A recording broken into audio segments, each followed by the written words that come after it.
Hello everyone, welcome to अभ्यास classes. तो आज का हमारा टॉपिक ऑफ डिस्कशन रहने वाला है कंसिस्टेंट एंड इनकंसिस्टेंट सिस्टम।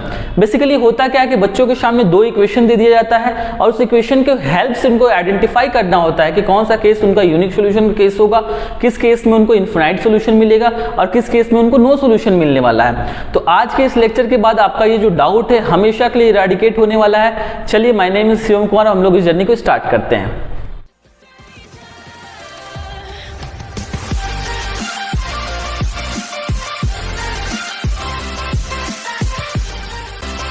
चलिए स्टार्ट करते हैं डिस्कशन को। देखिए, आपके सामने हेडिंग दिया गया है consistent and inconsistent. One by one करके हम लोग डिस्कस करेंगे। देखिए, अगर आपके सामने मान लीजिए दो लाइन दिया गया है, दो लाइन एक दूसरे को एक जगह पे कट कर रहा है, यानी कि आपको कितना सोल्यूशन मिलने वाला है? एक सोल्यूशन। यहाँ पे सिंगल सोल्यूशन आपको मिलेगा, ठीक है, सिंगल सोल्यूशन। और अगर यही दो लाइन आपस में एक दूसरे पे कोइंसाइड कर जाए तो हम कह सकते हैं कि दोनों लाइन एक दूसरे को कट तो कर रहा है, इनफाइनाइट पॉइंट पे कट कर रहा है, ठीक है। तो यहाँ पे आपको कितना सोल्यूशन मिलने वाला है? मेनी सोल्यूशन मिलने वाला है, मेनी सोल्यूशन मिलने वाला है, ठीक है। तो कंसिस्टेंट में अल्टीमेटली होता क्या? कंसिस्टेंट कहता है कि मुझे सोल्यूशन चाहिए, एक सोल्यूशन मिले या फिर अनेक सोल्यूशन मिले, वो दोनों ही कंडीशन क्या होगा? कंसिस्टेंट के अंदर आ जाएगा, ठीक है। इसमें एक सोल्यूशन हो या फिर अनेक सोल्यूशन हो, सारा कंडीशन किसके अंदर आएगा? कंसिस्टेंट के अंदर। तो बेसिकली यहाँ देखिएगा, यहाँ दो लाइन आपके सामने दिया गया है, दोनों लाइन एक दूसरे को एक पॉइंट पे इंटरसेक्ट कर रहा है, यानी आपको सोल्यूशन कैसा मिलने वाला है? One solution. और सोल्यूशन यहाँ मिल रहा है, इसलिए किस तरह का केस के अंदर आएगा? कंसिस्टेंट के केस के अंदर आएगा। और यहाँ पे देखिए दो लाइन जो है एक दूसरे को कोइंसाइड कर रहा है, तो हम कह सकते हैं कि दोनों लाइन एक दूसरे को क्या कर रहा है? इनफिनाइट पॉइंट पे कट कर रहा है, ठीक है। तो यहाँ पे भी आपको सोल्यूशन मिल रहा है, कैसा सोल्यूशन मिल रहा है? इनफिनाइट सोल्यूशन मिल रहा है। तो ये भी क्या आएगा? कंसिस्टेंट के अंदर आएगा, क्योंकि कंसिस्टेंट कहता है कि मुझे सोल्यूशन चाहिए, एक सोल्यूशन मिले या फिर अनेक सोल्यूशन मिले। तो ये दोनों ही केस जो है आपका यूनिक सोल्यूशन यानी वन सोल्यूशन या फिर इनफिनाइट सोल्यूशन, इसी को हम लोग बोलते हैं मेनी सोल्यूशन। तो ये दोनों ही केस किसके अंदर आ जाएगा? कंसिस्टेंट के अंदर आ जाएगा, कंसिस्टेंट के अंदर आ जाएगा। जबकि अगर दो लाइन पैरेलल हो जाए तो हम कह सकते हैं कि दोनों लाइन जो है कभी एक दूसरे को इंटरसेक्ट करने वाला नहीं है, ठीक है। यानी कि उस केस में आपको क्या होगा? नो सोल्यूशन मिलेगा, कोई भी सोल्यूशन मिलने वाला नहीं है। तो ये वाला आपका किस तरह केस के अंदर आ जाएगा? इनकंसिस्टेंट। इनकंसिस्टेंट में आपका कोई भी सोल्यूशन नहीं मिलता है, ठीक है।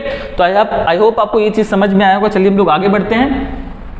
अब हम लोग बेसिकली डिस्कस करेंगे कि अगर आपके सामने दो इक्वेशन दे दिया जाए तो आप कैसे आइडेंटिफाई करोगे कौन सा केस आपका सिंगल सोल्यूशन का है यानी यूनिक सोल्यूशन का है, और कौन सा केस आपका मेनी सोल्यूशन यानी कि इनफिनाइट सोल्यूशन का है, और कौन सा केस आपका नो सोल्यूशन का है। चलिए देखते हैं इस चीज को। देखिए, आपके सामने बेसिकली दो इक्वेशन दिया गया है, general equation, linear equation in two variable का। ये आपका इक्वेशन है आपका a1x plus b1y is equal to c1। दूसरा इक्वेशन दिया गया a2x plus b2y is equal to c2।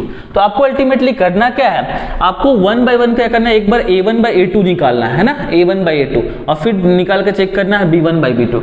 अगर a1 bye a2 b1 bye b2 के बराबर नहीं आ रहा है तो आपको मान के चलना है कि कैसा सोल्यूशन मिलेगा? सिंगल सोल्यूशन मिलेगा।